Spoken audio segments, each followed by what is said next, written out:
Hi guys and welcome back to the channel. Today I've got the tank review for the brand new Tier 10 Italian auto-reloading premium medium tank, the Centauro Combattimento da 45T. This is the tank that is at level 100 in the season pass for this Gladiator season pass, is it? And yeah, it's a tank that features either a single shot gun or an auto reloader. And it is the first one to come to console that has the inverse auto reloader, meaning that the first shell to go into your clip is the fastest reload. So when you are dry, you are actually firing as fast as you possibly can. And you have the ability to build up and then burst. And then when you're in those sort of tight situations, you just keep firing. You don't have to wait to have a full clip like you would a normal auto reloader. And then, like I said, the single shot, you do have a decent single shot, but it's pretty much worse than most of the mediums out there. On the whole, I think it's a decent tank, actually. I've really enjoyed playing it. Like I said, the single shot I do feel is just worse than most other tanks out there. And while the auto reloader is like typical auto reloaders, right, the reload is actually pretty awful. I kind of like the inverse auto reloader, and it's kind of a fun mechanic to use, and I've really enjoyed using the auto reloader. I think for most people, possibly the single shot will be the gun that they'll probably use, but the auto reloader is what makes this tank interesting. Also, by the way, this is the skin for the Centauro that you can buy. It's got a big fridge on the back and a little Vespa, is it? Yeah, I think it's a Vespa. I really like the skin. It's the same as the PC skin. But yeah, on the whole, I've really enjoyed this tank. This will be a long video, split from obviously the stats to the replays, because there's going to be 4 replays, of which, you know, we've got 2 replays with both guns, and there's a lot to talk about with this tank, because naturally there's 2 sets of stats. So, without further ado, let's get into those stats. So, in terms of the stats on the Centauro 45T, we have an 800 horsepower engine with a 55 km/h top speed, 23 km/h reverse speed with a 17.78 horsepower per ton. That reverse speed at 23 km/h is really, really good. 55 km/h top speed is okay. It's not slow by any means, but it's not like the quick medium tanks, right, where you hit 60. It's good enough, and you can put a traction system on it if you want and get up to 61 km/h. That's up to you. I feel like 55 is just about fast enough, and you do hit it with the 17.78 horsepower per ton power to weight ratio. I think the mobility on the tank is pretty nice. If it disappoints you though, you can make it better. You've got 1800 hit points, which is a little bit low. I think quite a few of them are pushing 2k, so I'm not sure why it's just that little bit lower at 1800, but okay.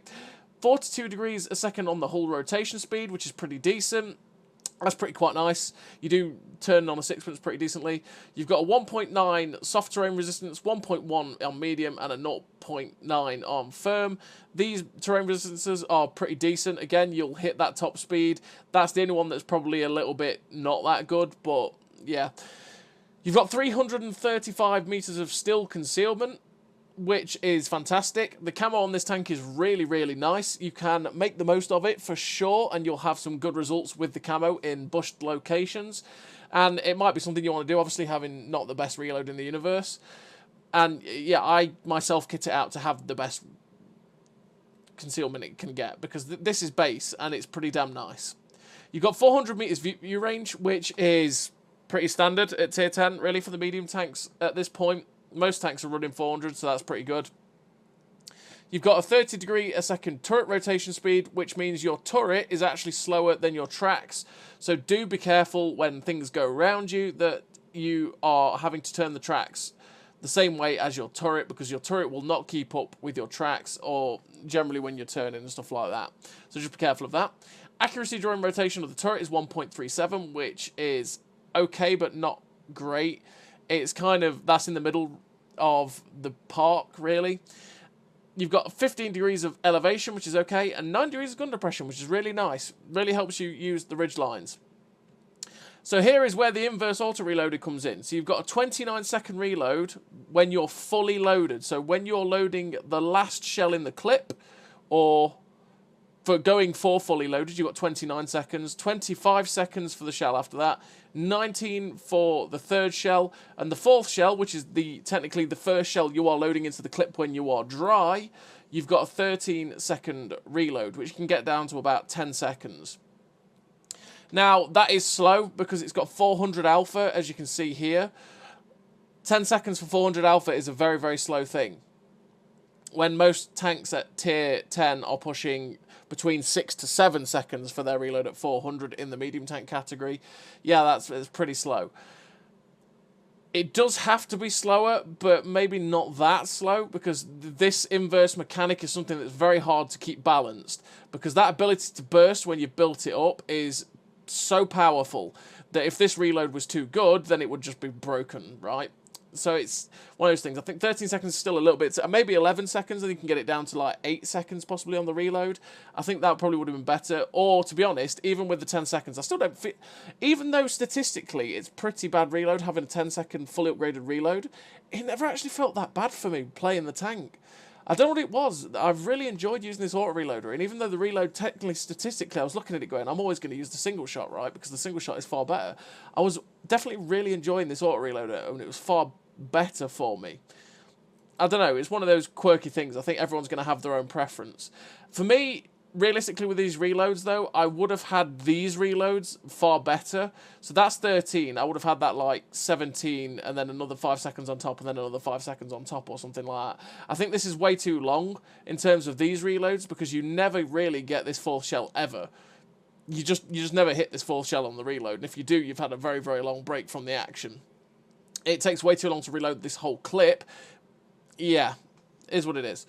You got the 6.69 rounds per minute rate of fire. Like I say, really the DPM and the rounds per minute rate of fire is calculated weirdly, because it basically is you firing normally and then you dump the whole clip kind of thing. It's kind of weird. You got 0.38 accuracy, which isn't the best. You will need vert stabs to try and help the gun as well as all the gun perks. This gun is pretty derpy. For me, at least, it feels not that great. You've got a 3.34 meters accuracy during movement, which is tragic. It's really not good. It really doesn't help with the dispersion as well on the move, which is another reason you want the vert stabs.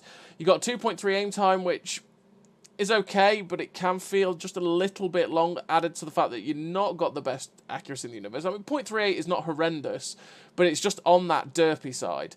Add into the fact that you've only got 960 meters a second shell velocity on the AP, it really does start to feel derpy, this gun. And it can be quite annoying when you've waited to get that third shell in, because maybe you've got the opportunity to fire, but you've got like 3 seconds to wait or 4 seconds to wait to get a third shell in, and then you fire it and miss anyway because this gun lets you down. Can be a little bit frustrating. You do have a 4-second intro clip, by the way, as well, which is quite long. Feels like a long time sometimes with the intro clips. You might have had enough experience by now with 4-second intro clip tanks to know that that does feel a little bit long, especially if you've played the Astron Rex, you'll know. And there's another reason why I think this probably should have been better. And yeah, your rounds are AP, APCR, and HE. Like I say, with 960 shell velocity on the AP, 1219 on the APCR, you really do feel the difference loading premium. The rounds feel like they go a lot straighter rather than looping, which is, yeah, quite nice. You've got 248 pen on the standard AP round, with 320 penetration on the APCR round. Now, the 320 pen on the APCR round is pretty decent. The 248 pen on the AP round is quite low. A lot of the tanks that are medium tanks that have 400 alpha, again, a lot of the medium tanks are starting to push that 260 boundary. So 248 is a little bit low and can let you down when you're shooting at some of the super heavy tanks at tier 10 that you will face. And yeah, it's got the normal bonuses because it's not really a premium. So let's have a quick look with the single shotgun in.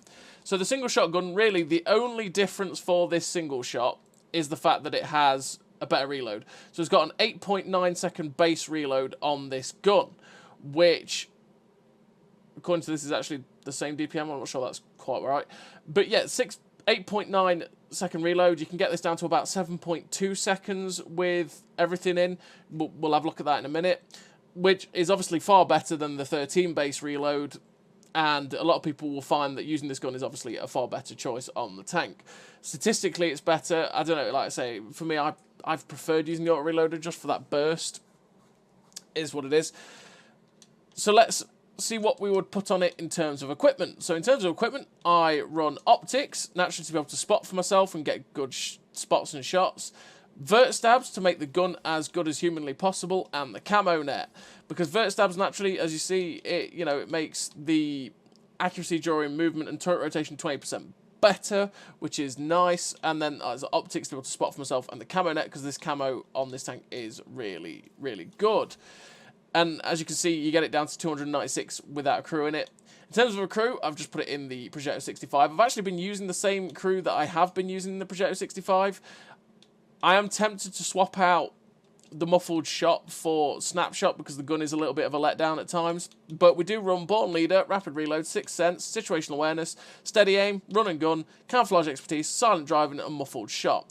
You have to be careful with this because we don't run Track Mechanic, and not running Track Mechanic at tier 10 can be a little bit risky because if you do get tracked, you've got a lot of hit points to lose very, very quickly. And yeah, it's something you might want to consider putting on. I do run these perks again because the camo on this tank is really good. I run Camouflage Expertise for that, making that camo better. Silent Driving for making it so that I am far better on the move with my camo. And the Muffled Shot for having that 35% better, well, reducing the amount that shooting has on my camo, essentially. But again, I'm tempted to remove Muffled Shot and put on the Snapshot for this tank, just to try and help that gun out a little bit more, because it does feel derpy. You'll see that in the replays. So, as you can see with the Caro 45T, or sorry, the Centauro 45T, it's got, well, some of its stats have changed. You can see the ground resistances have gone down. The detectability is now 283 meters of steel concealment with 293 on the move, which is massive differences. As you can see, the silent driving's coming into play here, and the camo net and standard camo perks. This is really, really good camo, and if you can abuse this to really good effect. You've got 512 meters view range, which is fantastic. There's quite a few tier 10s that are pushing 520 with a similar setup, but that's great, 512. In terms of the reload on this tank, you can see it's gone to 7.2 with this single shot with a 3.3k DPM, which is pretty decent. Again, not as good as a lot of the tanks that are floating about and medium tanks at tier 10, but it's not absolutely tragic by any means. It's still usable. Your accuracy is down at 0.31. Your accuracy during movement's gone down to 1.91. Aim time to 2.12. Accuracy during rotation is 0.85. And the turret rotation speed's now at 32.58. So as you can see, the gun handling's got a wee bit better. Accuracy during movement's still not the best, but it's a lot better than it was, and the aim time is definitely a little bit lower. The accuracy is still 0.31, though. Let's say with the 960 meters a second shell velocity on the AP, it can rear its ugly head at times. Let's whip on the gun for the auto reloader and have a quick look at what its reload times have changed to.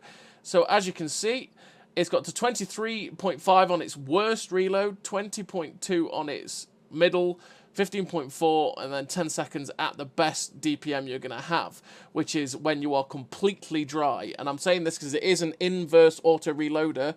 If you have no shells reloaded, this 10-second reload is the best reload you've got. And you don't have to wait to reload these other 3 shells. Okay? And you've got 3k, again, basically you've got 1800 DPM, I think it is worked out at. It's not that at all. But, yeah. The reloads do get better. The 10-second is still not good, realistically. I mean, what's the Rinocerontes?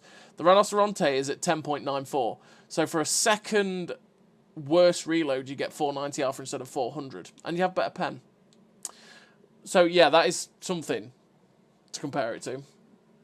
And the other thing that this tank has, by the way, as we use the magic of OBS, is armor. This tank actually has pretty decent armor. It's not fantastic, but it's enough. And that's the key thing. So you can see this mid plate. If you are shooting at this mid plate is where you want to be shooting at.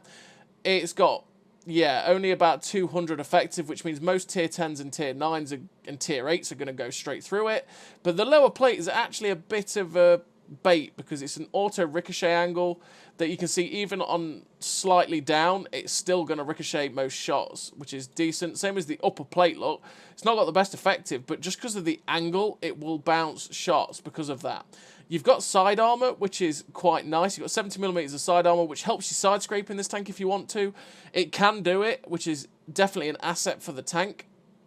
And as for turret armor, as you can see, again, on flat, it's got 270mm to 280mm effective on its turret cheeks, which is good against standard rounds at tier 10, but as soon as people load premium on flat, they will go straight through your turret cheeks, which is something you've got to be very, very careful of. But if you are using your full gun depression, your hull down using your full gun depression, this turret then becomes very, very good.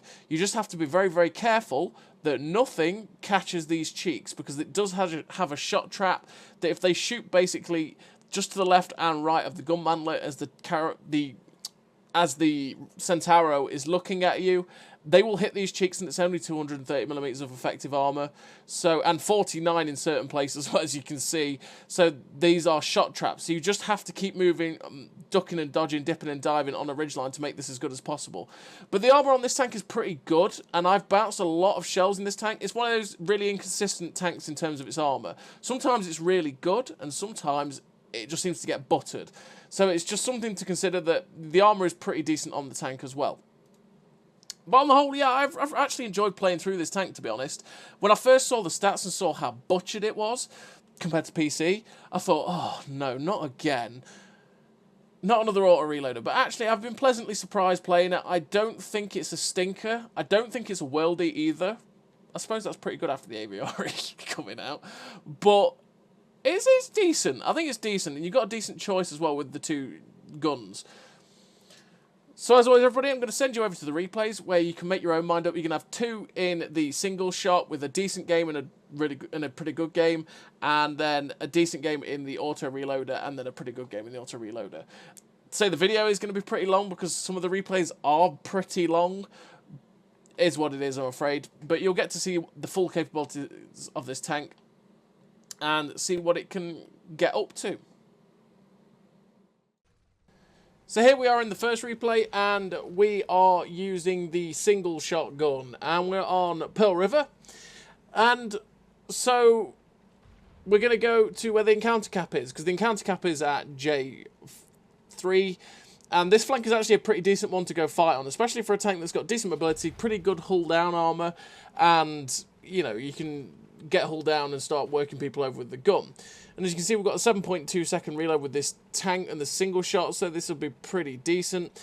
It's the trade-off, right? Because we actually have way better DPM, naturally, with a single shot than we do with the auto-reloader. But take the auto-reloader in the situation we're about to get into, I'd probably be on the second shell would have already gone in. I'm nearly on the third, or going halfway to the third right now. So when I come against any tank, I would just be able to burst against them. But naturally, it takes a little bit to get those shells out too, because it's a 4-second-inch clip, you know. But we are in a position now where we can just get into this Kampfpanzer 50T with this gun. And as you can see, the DPM's pretty decent with this gun. The pens going through this Kampfpanzer are good enough. And the Alpha 400 is pretty decent. It is a 120mm gun as well, which is nice for overmatching things. It means that you can guaranteed go through stuff like, say you've got a machine, I mean, that's got 30mm side armor, same as a 50B. You can track and pen that thing really easily with 100mm, sure, but with a 122 as well, which is nice. And yeah, 120 is always nice because you can just get those sorts of shots that might not go in with the 105. So we managed to shut down that Chrysler K there, and we're just aiming for the cheeks of the T57 Heavy, which is actually orange with 248 pen. It's kind of odd, but yeah, we managed to get that into him. We get a nice shot through the low plate, the M60. Roll for 330 though, a bit of a low roll. We've got 2 kills so far, and we're just being a bit careful because we poke out again and get our ammo rack damaged by the Progetto. Because I was a little bit lost as to actually where that M60 and Progetto were. As you can see, the little visible rage was in there. And yeah, I thought they were actually like another step back, but they're actually really way closer to us than I actually thought they were. Fortunately enough, the repair kit is back to be able to put the ammo rack back in. And I thought, you know what? There's a tree down there. I'm going to take a blind fire of that tree because you never know. I might actually get a damaging shot, but we ended up doing some track damage or a critical damage there, which was a bit odd. I don't know if I hit someone's gun or I hit someone's tracks, but if you see a tree down like that, the likelihood is someone's going to be sitting in it. But if I'd waited literally a split second longer, I probably could have actually had damage on the, I think it was the ball sig in the UDES. Sad times, but it is what it is. We get the sneak, the drop on this M60. Unfortunately, we ended up bouncing off the side, which is really unfortunate, but we do get another shot into his side there, and we're just hoping to finish him off, but the T-57 Heavy does manage to get that. Now there's a VZ55 in front of us, but we are going to be able to use our gun depression and be hulled down. We get a nice shot in to track him in place, and I'm like, Mr. T-57 Heavy, unleash yourself. The T-57 Heavy manages to shoot him with the track and re-track him, so I think, you know what, I'm just going to go for the pen here. And before we manage to get another shot into the VZ55, the E4 manages to wipe him out. So now I want to push forward and try and spot the camping TDs that were over there. There's the UDES Alt 4, and there is the Balsig. Balsig is there, and I'm thinking, oh, he's just gotten spotted. Let's get a shot into that sneaky German. And unfortunately, there's another sneaky German that you wouldn't expect in the Jagdpanzer. Shuts us down, but we do get the victory. 4,000 damage, 3rd class, 1,223 base XP. A pretty average game for the Centauro. Unfortunately, we got shut down in our prime there by the sneaky Jagdpanzer. Who expects that sitting in a bush? But it is what it is. And we're on to the second replay. The second replay in the single shot is on Himmelsdorf. And so, on Himmelsdorf, you know what? I'm going to use the mobility of this tank to get to the hill and try and get hull down on there, essentially. If I can get sitting pretty at probably G0, G9 there, I can get hull down and try and use the pretty damn good turret armor. Like I said, the turret armor is pretty damn good. And especially when you're using your gun depression, it's got really good angles. And try and start slapping them with this gun. And as well as that, when I'm in a hull down position, I'm a little bit safer because I don't have to rely on my DPM to get me out of trouble, which this tank, while having pretty good DPM, it's not as good as a lot of the tanks that are out there you're going to face. If you're facing some of the tier 9s and 8s, sorry, it's not too bad. But if you're starting to go against sort of CS63s, Leopards, all that goes, like T62As, they're going to absolutely trash you for DPM. And like I say, some of them actually have more HP than you. It's kind of odd that this has 1800. I think the PC version has 2K. It's kind of odd that it lost that 200, but yeah, it is what it is. And there is the AMX-30. Unfortunately, we missed the shot on that guy snapped in, but I'm going to take the opportunity to shoot this object 430. Unfortunately, the shell doesn't track the 430, which is what I was going for, but it is what it is.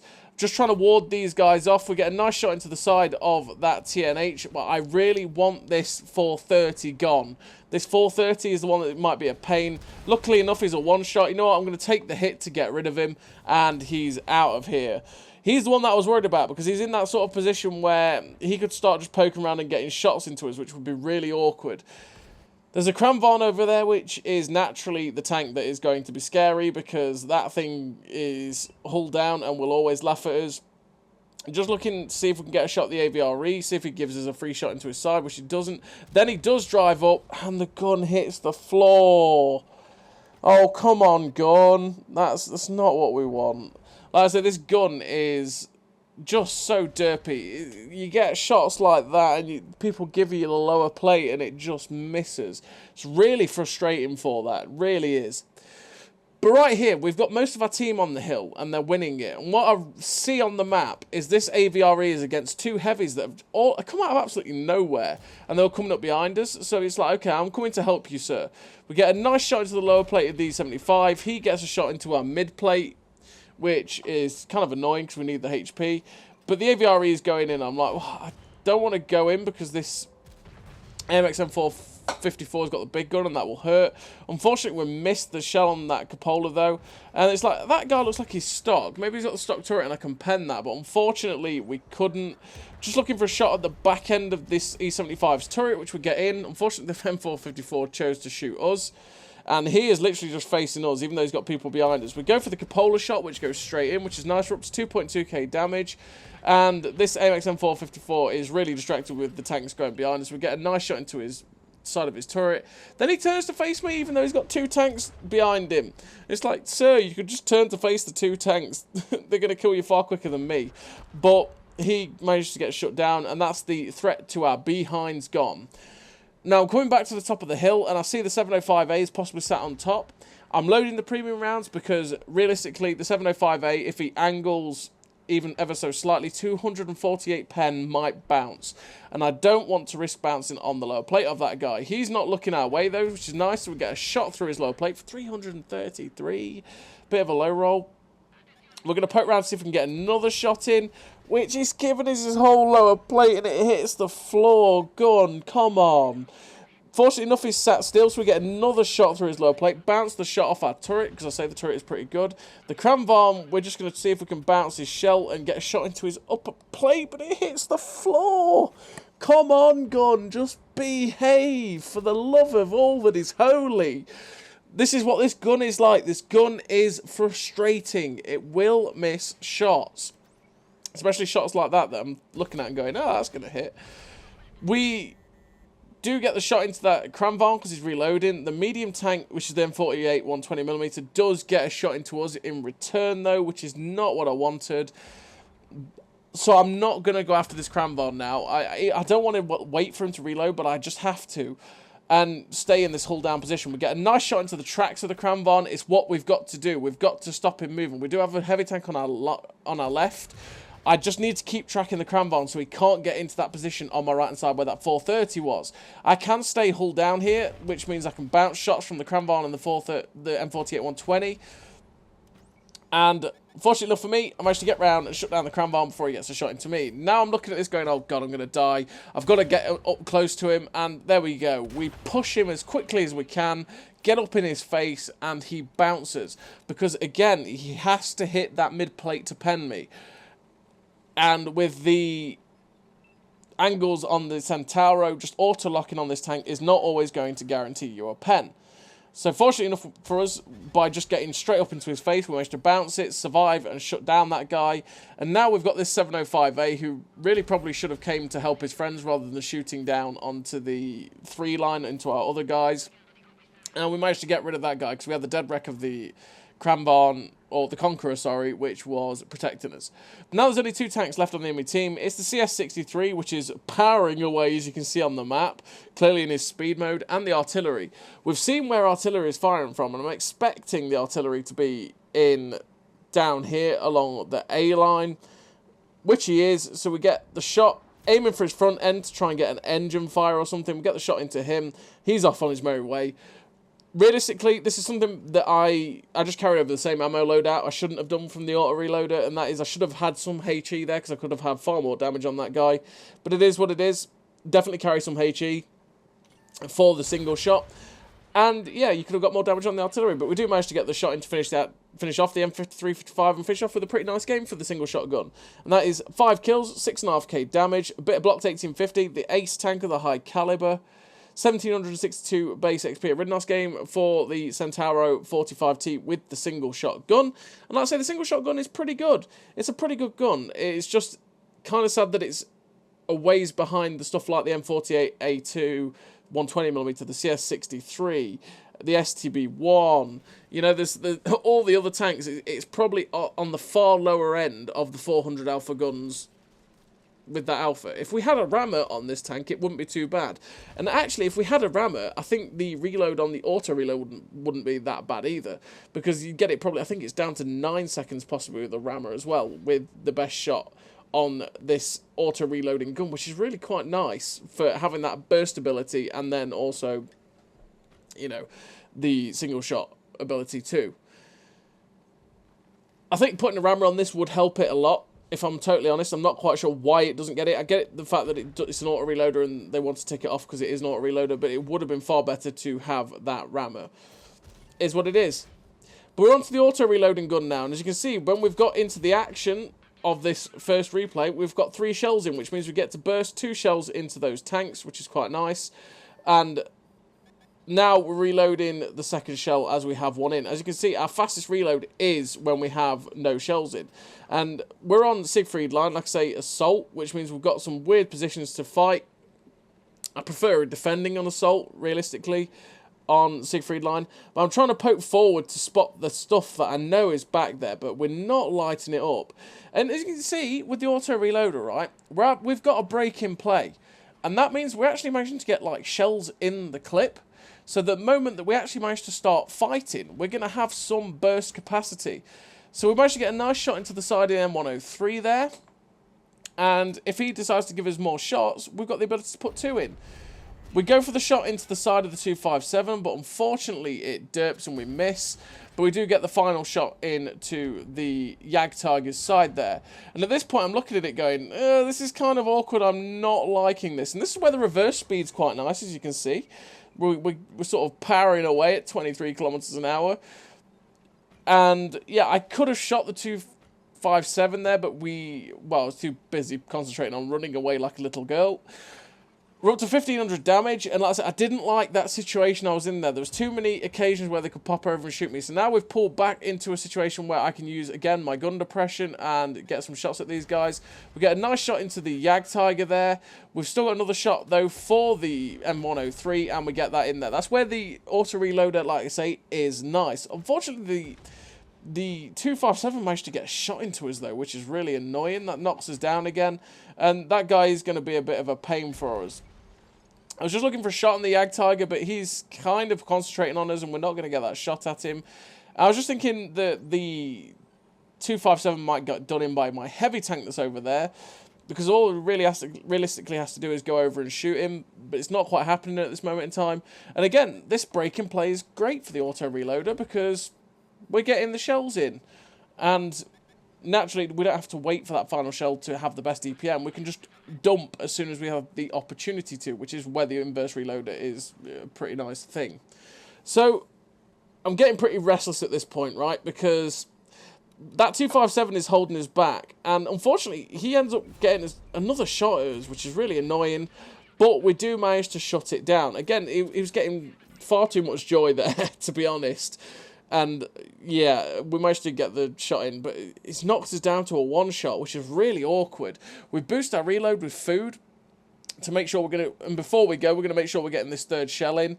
Now we get a shot into the Kampfpanzer, and unfortunately it ricochets. That's where the frustration of waiting for a shell is with this auto-reloader. Because I could have shot that Kampfpanzer, I would have had a far easier shot at him.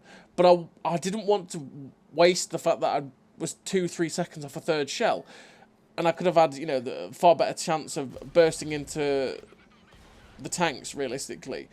And we ended up ricocheting off that guy. Fortunately enough, we ended up bouncing a heat shell there, which is kind of lucky. But we get the shot into that Jagdtiger, which is, yeah, quite nice.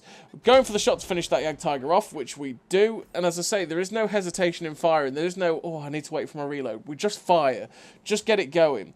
The only time, let's say, you want to hesitate, realistically, with firing this gun is, like you saw with the Kampfpanzer, where I had the opportunity to shoot, but I was like 2 seconds off the next shell. I may as well wait and see what happens, and you can get that burst potential. But we're coming up to try and get a shot at this Kampfpanzer, though. He is kind of side-scraping, which makes it easy for me. Fortunately enough, he ricochets off our upper plate, and again, this is where the auto-reloader is nice.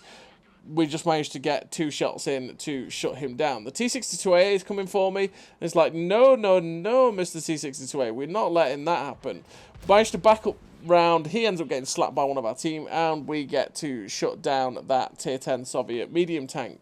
There's only one tank left alive on the enemy team. It is a medium tank. He is running for his life at the K-line.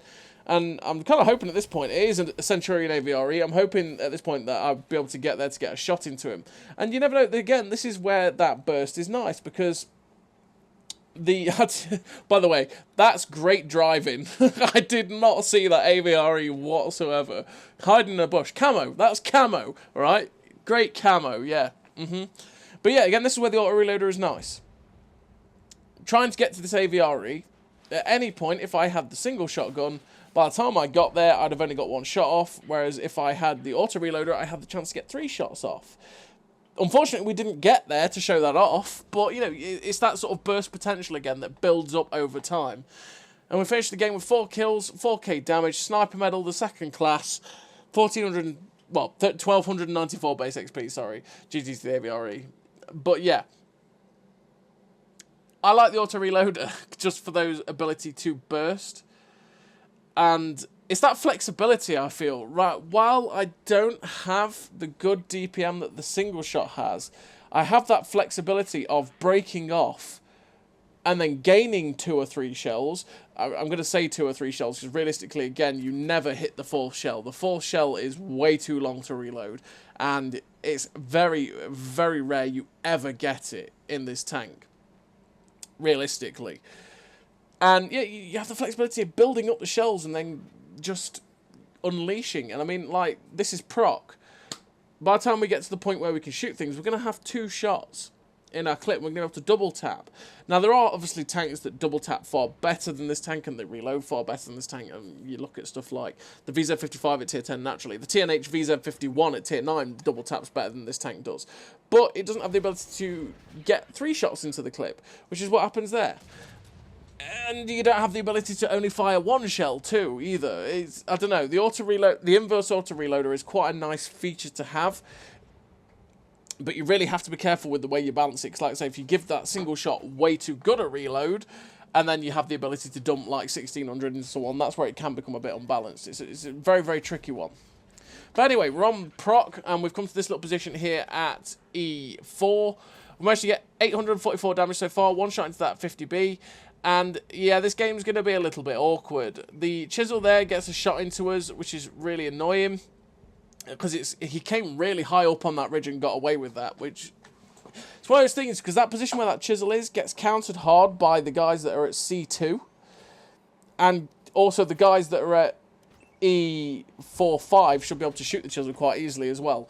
And yeah, when they're starting to we get shot again there by, I think, the Indian Panzer. Not Indian Panzer, it was the light tank, actually, as he drove around. But yeah, it can be a little bit frustrating. Unfortunately, we can't quite get the gun down there to shoot the 50B. And yeah, that Iron Arnie and the chisel are in that position which counts as mine, which is, again, like I say, frustrating. We've got enough people, though, that are covering that should be able to shoot them if they were to overexpose. But we do have to be careful. We're not, when we were shooting at that 50B, we were not quite in the right place on the ridge line, because we're at the point where we have to go way too far over. We wanted to be a little bit more to the left. Like, I still need to be a little bit more over to the left, realistically, to be able to make sure that I get use of all my gun depression, and I can shoot the people that are along the K line and stuff like that. The E4 gets spotted up, and we get a nice shot into his lower plate. And realistically, this is going to turn into a very typical Prokhorovka game of, we just have to be patient. We have to be patient, wait for the opportunities to get the shots out. We get a heat shell bounce off our turret there from the GH1 position, which is where something that's stealthy with tank destroyery is up there. So it's something we've just got to bear in mind when we're poking. And again, this is where the auto-reloader is quite nice again, because we're having a big break in play. We're managing to get these shots in. So we're just going to try and get a shot into the CS53, but unfortunately the gun doesn't quite hit. We then look for a shot into the Conway, which we're getting again. And it's again, that's where, again, the single shot, the single shot and the auto-reloader are nice in their difference, because I wouldn't be able to get those 3 shots you just saw off. While we missed a shot on the CS53, we managed to get a shot into the Conway, and then when the intro clip went, we managed to get a shot into the Iron Arnie. Realistically, with the single shot, we'd have probably only got 1, maybe 2 of those, well, we've probably only got 1 of those shots off. So we managed to get 800 damage, where with a single shot, we probably would have only got 1. But again, it's trade-offs, right? The guns are better in different situations, because naturally, if we're in a more pressed situation, the single shot is far better because of the far better DPM. So unfortunately, we take another hit again from the chisel. We managed to ricochet something from over there. And that's where, I mean, this chisel is being very awkward for me, because, which is good play by him, because it's really negating what I can do. It's negating how much I can poke over. So we're going to try and poke over and get a shot into the chisel. But unfortunately, we just lose that gun depression there to get that shot into him. And again, we're just watching the chisel, because he's still trying to get some shots into us. There is an Indian Panzer next to him as well. And you know what? I'm just going to wait for the reload. I do ping G1 to say, hey, there's something there, light tank. If you would be so kind as to spot it, I would love you forever, eternally.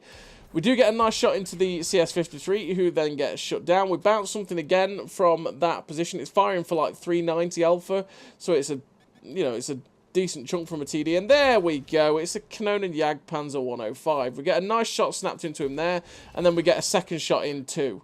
Unfortunately, we don't have a third shell there to finish him off, and he gets unspotted, which is really kind of annoying. It would have been nice to get rid of that tank destroyer, because if he goes back to G1, he's just going to be able to sit there and stay unspotted. I would have realistically wanted to be moved into the bowl, but the bowl is too dangerous to move into at the minute, because there seems to be quite a lot of stuff at the back along that 2 line, and while I want to go into the bowl to try and spot them for my team, it's just awkward. And as you can see here, as we're moving along, we actually spot there's a tank that's gone very aggressively on the hill. So rather than just keep poking up on that ridge and taking shots here and then get the odd spot, I've got to go help this hill. And we're going to wait for the third shell to go in again. This is where you've just got to be a little bit patient.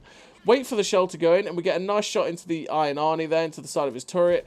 Wait for the shell again, get it in there, and we may as well just dump the whole clip, because again, like I say, you're best to dump the whole clip rather than just wait, because you're going to waste your best EPM. We get a nice shot into the side of the Iron Arnie there. Then he gets unspotted, just waiting for our reload, and it's like, okay, we can get rid of this Iron Arnie. He's going to get gone. Waiting for that reload, and unfortunately, we just don't lead it well enough, and the shell velocity really lets us down there, as well as our poor aim, realistically. That Iron Arnie gets away with it, which is really annoying. It would have been nice to get rid of that guy, but it is what it is. Again, another tank with, 390, 400 alpha that has a far better reload than us. Well, a second better reload. Just point out there. And we're up to 4.7k damage with 1600 assistance. You know what? We're going to go back to Old Faithful. We're going to go back to this position over here again, to see if we can start trying to spot other stuff up again and get some more shots out. We go up a little bit too high on the ridge there, but ended up taking a hit when only our tracks eat it. We try and snap a shot at the 50B, but unfortunately it misses. Like I say, this gun is pretty derpy, and it's really not the best at snapping shots. And oh, that shell whiffs that Indian Panzer as well. I didn't expect the Indian Panzer to actually drive forward. I thought he'd actually drive backwards. And unfortunately, we end up with the snapshot missing that shell. We just have to be a bit more patient with the aim time. Really sad times. And yeah, you still see, you've seen it in the last replay, you've still seen it in this replay. This gun is derpy, you just have to be patient with it. And it can be pretty frustrating with that, though, with the fact that, because the reload is long on this auto-reloader, when you miss those shots, it becomes even more frustrating. It's the same with all auto-reloaders. It's why I dislike the Trashante so much, because that gun is absolutely woeful. Adding to the fact that it misses, so it misses a lot, and adding to the fact that it's got a horrific reload, it's just really a frustrating thing to play. Unfortunately, we missed the shots there on the Vanguard as well, which is really annoying, because we really need to get rid of that guy, because he's just running this ridge really effectively. And I've got a shot in, so I'm just going to keep poking to see if I can just light anything up, see if anything wants to get spotted, because this game has been very awkward right now, and I'm looking at it going, this could go. How did that miss? Anyway, I'm looking at this game going, this could go the distance. Unfortunately, the first shell missed on that Vanguard, and I think we hit the floor, and then the second shot hits him just as he dies, which is really unfortunate again. And we are reloaded, and we're just going to keep poking. This is just such an awkward game so far. We're at 4.7k damage with 2.4k assistance, which is at the minute, 7.2k combined, which is pretty damn good. But this has been such a frustrating game, because we've been like so close, but yet so far. If the gun handling was a little bit better, we might have actually had a little bit more damage too, which is something. But now we've got 2 shells into the clip, and we've got that burst potential again, which is nice. That 50 TP prototype gets spotted, but unfortunately he's below the ridge. Now we've got 3 shells in, because the break-in play has been a long time going. And I'm thinking, right, okay, what do I need to do here to try and change this game? Because we're slowly but surely getting whittled down. And at this point, I'm looking at the game going, this is not good. I've spent most of the game in this position, but I've been trying my best to get shots out left, right, and centre where I can. I was quite surprised that this Valor hadn't managed to push over and get a shot into this Chisel, because the Chisel is a one-shot for this Valor, and this Valor's really healthy. I thought with the amount of times that this Chisel has actually managed to poke over and shoot people everywhere, I was quite surprised that he hadn't managed to kill him. Bit weird. But we are here, and then we ricochet a shell there, which was actually the Iron Arnie from the hill that we managed to not kill earlier on, which is really irritating. who managed to bounce off our hull, and I'm like, I can't stay there, because if I try and poke over to kill the chisel, I'm going to get shot by the Iron Arnie that's on the hill, and that's not going to end well. Now this E4 has actually progressed quite aggressively down this flank. We get a nice shot into him there on the move, and then we just duck back down as quickly as possible onto here. That was actually, we actually got all 4 shells in as well, which is, wow. We get a nice shot into the side of the E4, which leaves him on a 1-shot. And he just gets behind cover, which is really annoying. The Canonier Jagdpanzer is on top of the hill, and unfortunately the shell, while it was snapped in, derps and misses that Canonier Jagdpanzer. It would have been nice to get rid of him. And we're just going to wait for this second shell, because my thought is to try and poke up, spot the E4, and shoot this building down where this E4 is, because if we get rid of the building where this E4 is, we're going to have a decent time. But then the 50 TP prototype gets spotted, so we get a nice shot into him, and once again, I'm just waiting for this second shell so I can try and double tap the building that this E4 is behind away. But we do get detected as we're poking up, so we're just having to be careful, because we don't want to take any hits at this point. We're only on 829 hit points. We don't want to waste any unnecessary hit points if possible. And you know what? We may as well just play a bit more patient. We may as well try and wait for this third shell, and again, maybe double tap the building down and then actually get the finishing shot in. So we poke up, get 1 shot into the building where this E4 is. Again, while the intraclip reload is going, because it's fairly slow, popping back down. We get another shot into the building. All those shots whiffers. The Canonier Jagdpanzer gets spotted again. It's like, well, I'm going to finish you off, sir. Oh, and unfortunately, it misses again. He gets shot by one of our team, though. Sad times. We're just not managing to finish off. This is one of those games, right? It's frustrating, because we're just not quite getting the shots to finish these guys off. We try and pop another shot to destroy this building, this E4 again, because hopefully we can get the shot to finish him off. And it's like, oh, this game is not looking good at all, folks. It's just been such a frustrating game. The chisel is back in the position that counters us. The E4 is in a position that I can't quite shoot him again. And I'm looking at it going, what can I do? The Valor isn't pressuring this chisel whatsoever. The tanks along the one line are managing to progress. This E4 gets spotted, and while we had his front there, the gun manages to destroy the building that was next to him. I'm just looking for a shot. I can't quite see it. Again, we tried to shoot the building down, but it didn't quite happen. And yeah, we're just looking for some awkward shots at these guys. Just look for the cupola shot, but 320 pen is not going to go through the cupola of the E4, and I can't quite tell what this E4 is hiding behind at this point in time, because it's like I've shot exactly where he is hiding, but it's not gone in to destroy that building. So I don't think it's a building. It might be a dead wreck he's hiding behind. But again, 320 pen on the APCR is not penning this guy. And again, you can see, I'm like, I can't see this guy. And unfortunately, we ricochet off his cupola. Like I say, the 320 pen on the APCR is not going to do it. And the Tiger Shark finally gets shut down by the enemy chisel. And it's like, okay, what is that? It's an STRV 1030, who, once he gets spotted, is going to start dying. And this chisel is really going to start poking over to shoot the TD again. And it's kind of like, I'm kind of surprised that he is not getting shot by anyone.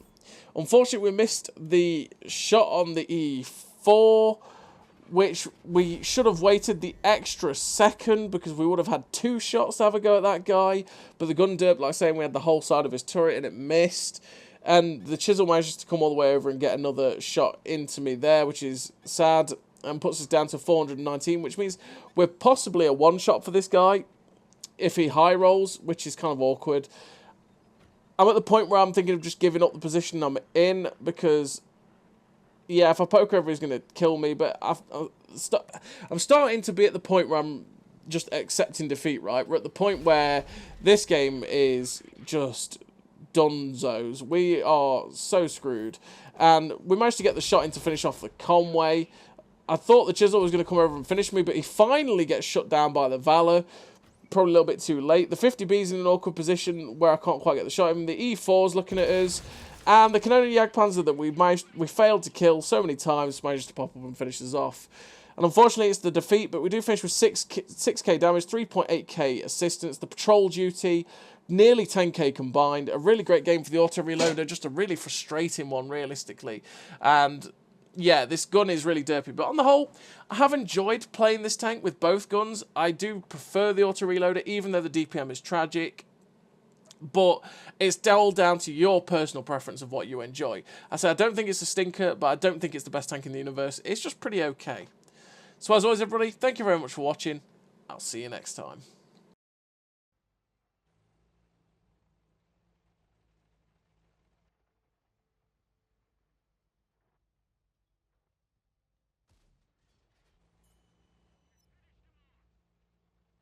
You're great.